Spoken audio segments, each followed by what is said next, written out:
할렐루야. 12월 10일 수요 말씀 온 예배 말씀의 시간 함께 하도록 하겠습니다.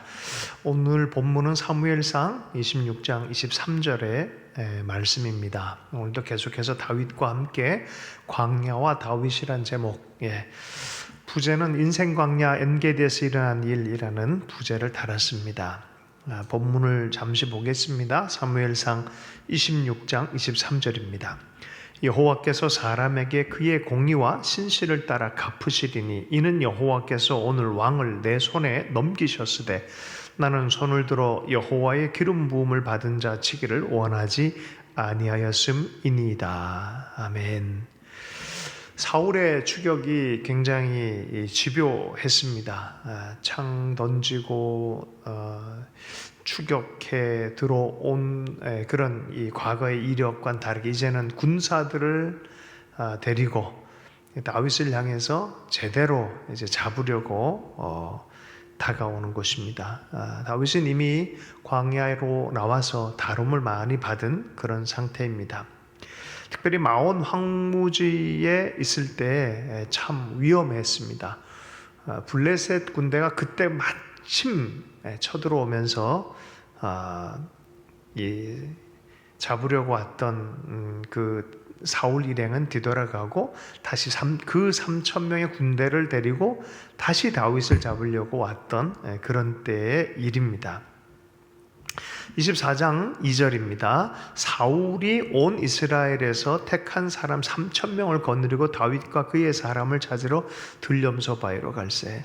24장부터 26장까지 다윗을 붙잡으려고 가는 사울 일행과 군대이지만 도리어 요 사이에 사울이 2번이나 죽을 뻔하는 그런 시간입니다. 오늘 그 주제에 대해서 나눌 것입니다. 다윗은 사울을 죽일 수 있었음에도 불구하고 죽이지 않았습니다. 이 사건을 생각하면서 정말 인생 광야에서 우리는 어떻게 살아야 되나, 하나님의 뜻을 어떻게 분별해야 되나라는 그런 묵상을 함께 했으면 좋겠습니다. 죽일 수 있었음에도 불구하고 하나님을 경외함으로 하나님의 섭리의 손을 믿음으로 하나님의 경륜이 드러나게 하는 그런 삶을 살았던 다윗의 예가 여기에 있습니다. 이런 성품의 훈련들은 나중에 다윗의 부족 연맹으로 통일 왕국을 이룬 그런 다윗에게 그 이후로 계속 평화의 시기를 만들어내는 그 성품의 DNA가 이미 여기에 있음을 우리가 보게 되어집니다. 실은 이 솔로몬 이후로 300년 동안 분열 왕국으로 있으면서 수차례, 10여 차례 이상 전쟁을 했던 그런 이 나라입니다. 근데 다윗 때는 한 번도 전쟁이 일어나지 않고요, 그 서로가 마음을 연합해서 함께 가는 그러한 일들이 있었습니다. 그런 부분에 평화의 질서를 유지하는 다윗의 면모를 우리가 함께 살펴볼 수 있는 부분입니다. 가정에서나 교회에서나 또 사회에서나 이런 좋은 지도자들이 일어났으면 좋겠습니다. 자, 사무엘상 24장 6절 말씀, 특별히 그 첫 번째 사건이 있는데요. 이거는 사울이 용변이 마려서 굴에 와서 이게 이 발을 가리다라는 표현으로 했는데, 용변을 보려고 들어와서 용변을 볼 때 그 안쪽에 마침 다윗이 있었습니다. 주변의 사람들이 자꾸 부추겨요. 야, 이거는 하나님이 도와준 거다. 지금 당장 사울을 좀 처리하는 게 하나님의 뜻 아니겠냐, 그런 얘기를 했었습니다. 그런데 다윗은 뭐라고 얘기합니까? 24장 4절 말씀입니다. 다윗의 사람들이 이르되 보소서, 여호와께서 당신에게 이르시기를 내가 원수를 내 손에 넘기리니 내 생각에 좋은 대로 그에게 행하라 하시더니 이것이 그날이니이다 하니 다윗이 일어나서 사울의 겉옷자락을 가만히 베니라. 야, 이 날이 그날이다. 결정적인 날이다. 사울이 우리에게 두려움을 주고 우리에게 공포감을 주는 대상을 완전히 끝내버리고 예전에 그의 아들인 요나단이 당신에게 그 왕위를 주려고 하는 하나님의 뜻을 얘기했지 않냐, 그러니까 당신 죽이고 새로운 왕이 되면 되지 않겠냐라는 그런 얘기죠. 다시 한번 기억을 해서 23장 17절 요나단의 대사로 한번 보면요, 곧 요나단이 그에게 이르기를 두려워하지 말라. 내 아버지 사울의 손이 내게 미치지 못할 것이요 너는 이스라엘 왕이 되고 나는 내 다음이 될 것을 내 아버지 사울도 안다 하니라. 예, 그런 음성이 있었기 때문에 뭐 사람들도 알고 있었고 앞으로 다윗이 어떻게 될지에 대한 기대감, 예언적 전망도 있다 보니까 지금이 기회입니다 라고 말하는 거예요. 여러분, 음성을 잘 들어야 돼요. 하나님의 음성을 잘 들어야 돼요. 이건 매우 신앙적으로 들리는 것처럼 보이지만 하나님의 말씀의 한 측면을 외면하는 것이고 또 양심의 선한 양심을 외면하는, 다윗스럽지 않은 그런 모습으로 추동되어지고 있는 그런 모습입니다. 때로 그런 사람들이 있어요. 하나님이 저 사람이랑 결혼하라고 했어 라고 말하는 사람들을 만날 때가 있습니다. 우리 젊은이 때 제가 우스갯소리를 하는 거지만 실제 있는 일이었습니다. 미국의 미스 유니버스가 어떤 신앙 캠프에 왔는데 형제 3명이 음성을 들었다면서 다가왔다는 것이죠. 동지들이 마음속에 야, 이건 진짜 제대로 된 것 같다, 이게 하나님의 기회 아니겠냐, 지금 죽여라 라고 말하는, 그래서 이제 좀 화를 면하고 이젠 좀 도망자 신세 면하고 하나님 나라를 세워가는데 도리어 새로운 깨끗하게 시작하는 건 좋지 않겠냐, 매우 신앙적인 것처럼 들리는 거지만 사실은 뭔가 문제가 있는 거예요. 다윗은 그것을 거절합니다. 폭력에 의지하지 않고 대화를 택하고, 그리고 잠깐 겉옷을, 왕의 겉옷을 베서 내가 여기서 당신 죽일 수도 있었다라는 거 알리는 정도의 수준으로 한 것만으로도 마음 안에 굉장히 죄책을 가졌던 것이 아주 민감한 양심의 소유자 다윗을 보게 되어집니다. 옷자락을 벤 다음에 다윗을 죽이려 하는 사울에게 이제 얘기를 합니다. 24장 10절입니다. 오늘 여호와께서 굴에서 왕을 내 손에 넘기신 것을 왕이 아셨을 것이니이다. 어떤 사람이 나를 권하여 왕을 죽이라 하였으나 내가 왕을 아껴 말하기를 나는 내 손을 들어 내 주를 해하지 아니하리니 그는 여호와의 기름 부음을 받은 자이기 때문이라 하였나이다. 개인적 감정 이상의 원칙이 있어요. 그 뭐냐면 하나님이 그를 어떻게 세웠는지에 대한, 하나님이 그를 어떤 역할로 어떤 이 기준으로 삼은지에 대한, 많은 사람들이 개인적 감정으로 하나님의 뜻을 왜곡할 때가 있습니다. 억울하고 속상한 것이기 때문에 마땅하다고 생각하는 폭력을 행할 때가 있습니다. 어떻게 합니까? 그렇지 않다라고 합니다. 다윗은 자신의 무죄함을 주장할 뿐만이 아니라 사울의 생명을 아꼈음을 알립니다. 그죠? 그는 여호와의 기름 부은 자이다. 난 하나님께 순종할 수밖에 없다. 이것이 하나님의 뜻이다라고 이해를 하고 있는 것입니다.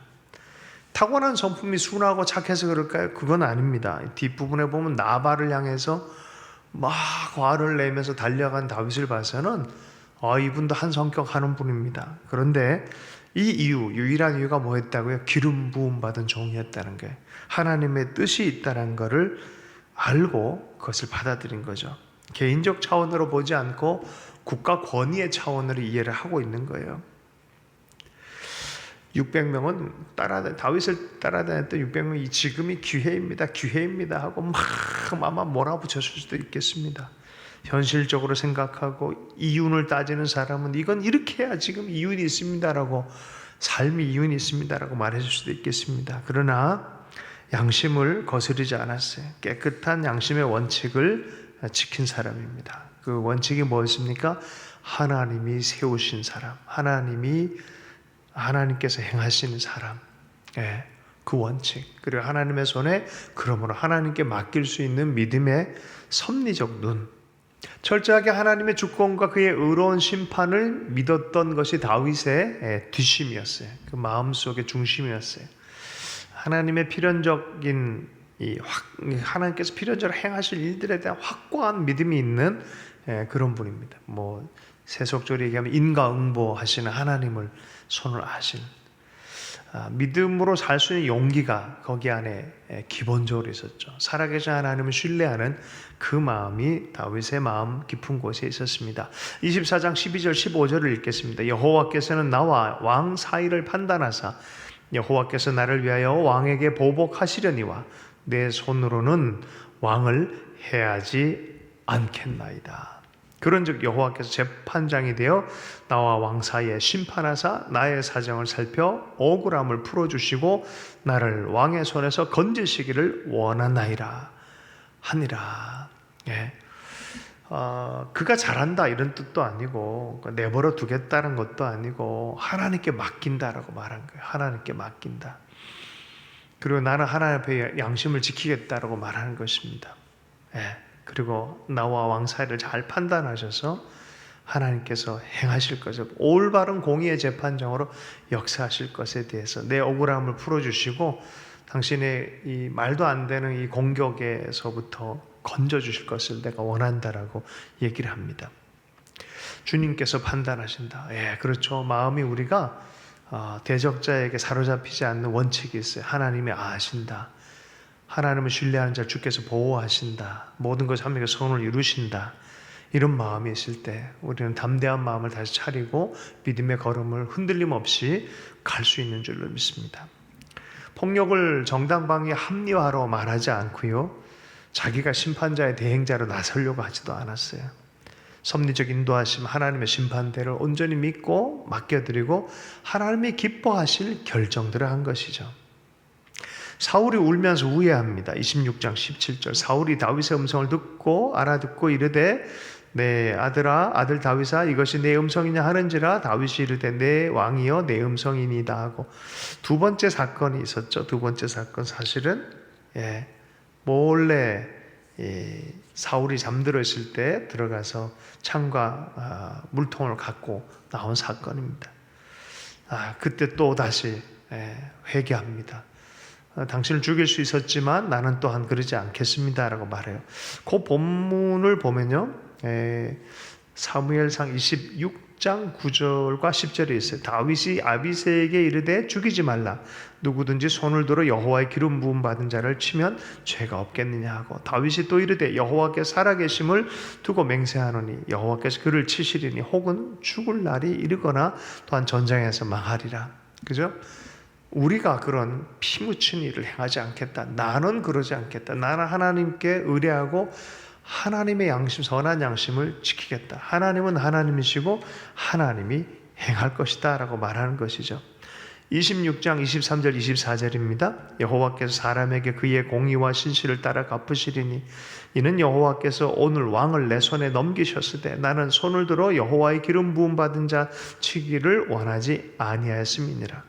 오늘 왕의 생명을 내가 중히 여긴 것 같이 내 생명을 여호와께서 중히 여기셔서 모든 환난에서 나를 구하여 내시기를 바라나이다 하니라. 다윗이 모르는 게 아니에요. 다 알아요. 그가 얼마나 또 엉뚱한 것인지도 알고 그러나 적어도 하나님의 손에 맡기면서 하나님이 행할 것에 대한 섭리적인 것에 대한 강한 믿음으로 더 이상 그 경계를 하나님의 경계를 넘어가지 않으려고 하는 하나님의 하나님 되심을 인정해 드리면서 계속해서 생명으로 소중히 여기는 마음을 품과 동시에 하나님의 심판에 대한 얘기를 하고 억울함을 호소하고 있습니다. 여러분, 이 사건과 이 사건 사이에 25장의 재미난 이야기가 있는데요. 거기는 이렇게 훌륭한 다윗이 나오지 않고요. 아주 업셋되어지고 아주 일촉즉발의 사고를 칠 것 같은 다윗의 모습이 익숙하지 않은 다윗의 모습이 나옵니다. 이 본문을 보면은 은혜의 사람은 홀로 은혜의 사람으로 되지 않고 주변의 은혜와 하나님을 아는 사람들로 인하여 영향을 받으면서 은혜의 사람으로 변해가는 그런 것을 보게 되어집니다. 여기에는 한 여인이 등장하고요. 그 여인의 이름은 아비가일입니다. 그 여인의 남편은 나발이라는 사람인데 에피소드가 생겨요. 다윗과 수많은 한 600명의 장정들이 그 지역을 보호하고 있는데 배가 고파서 양도 양치기들을 보호해주고 때로는 도움도 없고 배고플 때 식량도 없고 하는 그런 관계인데, 이 나발에게 좀 요청을 했는데 나발이 아주 무시를 해버리고 거드름을 피우고 심한 모독을 해버린 거예요. 다윗과 그의 일행들은 모독을 한 거죠. 그래서 너무 화가 나서 마치 사울이 다윗을 쫓듯이 다윗이 나발을 쫓으려고 달려옵니다. 이제 큰일 났다 싶으니까 이 나발의 이 부인인 아비가일이 나옵니다. 그냥 굉장히 지혜가 있었고 신앙이 있었고 범상치 않은 여인이었어요. 자, 그의 이 멘트를 한번 좀 들어보도록 하겠습니다. 사무엘상 25장 24절에서 26절까지 먼저 읽겠습니다. 그가 다윗의 발에 엎드려 이르되 내 주여 원하건대 이 죄악을 나 곧 내게로 돌리시고 여종에게 주의 귀에 말하게 하시고 이 여종의 말을 들으소서. 원하건대 내 주는 이 불량한 사람 나발을 개의치 마십시오. 그의 이름이 그에게 적당하니 그의 이름이 나발이라. 그는 미련한 자니이다. 여종은 내 주께서 보내신 소년들을 보지 못하였나이다. 내 주여 여호와께서 살아계심 두고 맹세하노니 내 주도 살아계시거니와 내 주의 손으로 피를 흘려 친히 보복하신 일을 여호와께서 막으셨으니 내 주의 원수들과 내 주를 해하려는 자들은 나발과 같이 되기를 원하나이다. 와, 피 흘리는 죄에서 막는, 그리고 그런 정당한 요청을 내가 들어줄 테니까 괜히 이 미련한 정말 저주받은 같은 인생을 사는 나발에 대해서 개의치 마십시오. 속상하더라도 개의치 마십시오라고 말하는 거죠. 그리고 예물을 가지고 와서 소년들에게 주고, 자 28절이요. 주의 여종의 허물을 용서하여 주옵소서. 여호와께서 반드시 내 주를 위하여 든든한 집을 세우시리니 이는 내 주께서 여호와의 싸움을 싸우시며 내 주의 일생에 내 주에게서 악한 일을 찾을 수 없음이니이다. 하나님의 사람 아닙니까? 하나님의 왕국을 세울 사람 아니고 지금도 그렇게 싸우고 있지 않습니까? 라고 격려합니다. 사람이 일어나서 내 주를 쫓아 내 주의 생명을 찾을지라도 내 주의 생명은 내 주의 하나님 여호와와 함께 생명싸개 속에 쌓였을 것이요 내 주의 원수들의 생명은 물매로 던지듯 여호와께 그것을 던지시리라. 당신의 생명은 여호와의 생명싸개로 보호함받지 않습니까? 이게 엄청난 섭리적인 신앙이 이 여인에게도 있는 거예요. 나중에 알지만 나발이 죽고 나서 다윗이 후처로 드립니다. 그 정도로 이 여인은 참 귀하다. 사람들의 성품이 흔들릴 때 있어요. 이 중간 지점에 아비가일을 통하여 자기의 사명과 살아야 될 길을 다시 발견한 거예요. 31절 내 주께서 무죄한 죄를 흘리셨다든지 내 주께서 친히 보복하셨다든지 함으로 말미암아 슬퍼하실 것도 없고 내 주의 마음에 걸릴 것도 없으시리니 다만 여호와께서 내 주를 후대하실 때 원하건대 내 주의 여종을 생각하소서 하는지라. 얼마나 기가 막힙니까? 마음도 잘 분노한 마음을 가라앉히고 하나님 앞에 바르게 생각할 수 있도록 다윗의 마음을, 업셋된 마음을 조용히 시키고 도리어 다윗이 뉘우침을 갖고 깨달음을 갖고 마땅히 하나님 앞에서 행해야 될 일들을 격려받는 그런 일이 25장에 있어요. 26장에서도 또 다윗은 그러한 마음을 회복하여서 말할 수 있는 사람으로 등장합니다. 잠언 15장 23절입니다. 사람은 그 입의 대답으로 말미암아 기쁨을 얻나니 때에 맞는 말이 얼마나 아름다운거. 얼마나 아름답습니까? 그죠? 마땅히 해야 될 일들. 자, 다윗은요 나중에 보면 시편에서 이런 과정에 대해서 이렇게 얘기를 합니다. 자기는 어떻게 살았는지에 대한 얘기를 이렇게 합니다. 나는 사랑하나 그들은 도리어 나를 대적하니 나는 기도할 뿐이라. 나는 사랑하나 그들은 도리어 나를 대적하니 나는 기도할 뿐이라. 우리 주변에 많은 사울과 같이 우리를 단련할 사람들, 배역들이 있어요. 근데 이렇게 달려올 때 하나님의 목적은 뭐냐? 하나님을 신뢰하며 또 그들을 사랑하는 걸 끝까지 포기하지 않고 기도하는 사람이 되기를 원하십니다. 다윗은 많은 광야를 건너와요. 23장 14절에 10광야, 또 24장 1절에 또 쫓겨서 엔게디 광야, 25장 1절에는 바란 광야, 26장은 다윗이 광야 앞 하길라 산에 숨어내는 그런 이 장면부터 시작해서 광야로 또 들어가는, 계속해서 광야의 길을 걷습니다. 그 과정 안에 24장부터 26장까지 보면은 광야 기간에 이 에피소드를 얘기를 하고 있어요. 하나님을 인정해드리고 섭리의 손에 맡겨드리고 하나님 행하실 것을 믿고 또 마땅히 해야 될 일들을 하고 기분에 따라 감정에 따라 행하지 않고 하나님을 기쁘시게 하는 것이 무엇인지 하나님의 뜻과 기름 부으심이 있는 것들 보호하며 앞으로 전진하는 그런 삶입니다. 나중에 이런 모든 과정은 국가 단위로 기름 부음 받은 다윗 왕이 해야 될 국가 전체를 연대해서 하나가 되게 하는 특별한 DNA가 됐다고 저는 생각합니다. 광야의 기간은요, 끊임없이 시험의 나날입니다. 고통의 시간이고 이거 끝나면 또 그 다음 거 나타난 것 같습니다. 마귀의 시험도 있지만 특별히 하나님의 은총의 시간도 거기에 있습니다. 심령이 강해지는 것도 바로 이런 곳입니다. 누가복음 1장 80절의 말씀에 지난 주일에 우리가 세례요한에 대해서 많이 말씀을 나눴는데 아이가 자라며 심령이 강하여지며 이스라엘에게 나타날 때 날까지 빈들고 광야에 있느니라. 그곳에서 심령이 강해지는 것입니다. 하나님의 음성이 계속해서 강하게 준비되는 과정입니다. 그것을 우리는 또 홀로 은밀하게 있는 홀로의 시간으로도 말할 수 있습니다. 마태복음 6장 6절의 말씀에 보면은 너는 기도할 때 내 골방에 들어가 문을 닫고 은밀한 중에 계신 내 아버지께 기도하라. 은밀한 중에 보시는 내 아버지께서 갚으시리라. 예, 광야가 홀로 있을 때는 그곳이 바로 은밀한 곳입니다. 하나님을 경험하는 곳이고 진짜 기도가 시작되는 그곳입니다. 대적들이 나는 사랑의 마음으로 가지만 많은 어려움을 줄 그런 환경 안에 있습니까?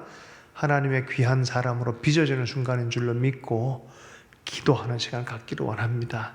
하나님을 신뢰하고 그분의 손에 맡겨놓을 때 많은 악인들이 들끓는 것 같지만 어느 순간 보면 정말 베어진 풀처럼 사라진 것을 보게 되어지고 우리가 하나님의 생명싸개로 보호함받고 인도함 받는 것을 우리는 경험하면서 찬양하게 될 줄로 믿습니다. 다윗의 광야처럼 우리의 삶 안의 광야도 이렇게 건너가기를 축복합니다. 주신 말씀 붙들고 기도하겠습니다. 하나님 아버지, 우리의 삶 안에 순간순간 다가오는 광야 같은 시간이 있을지라도 바로 그곳에서 주님의 음성을 더욱 듣고 도리어 주님 기뻐하는 이야기들을 만들어가며 하나님을 높이 올려드리는 그런 성품으로 빚어지기를 원합니다.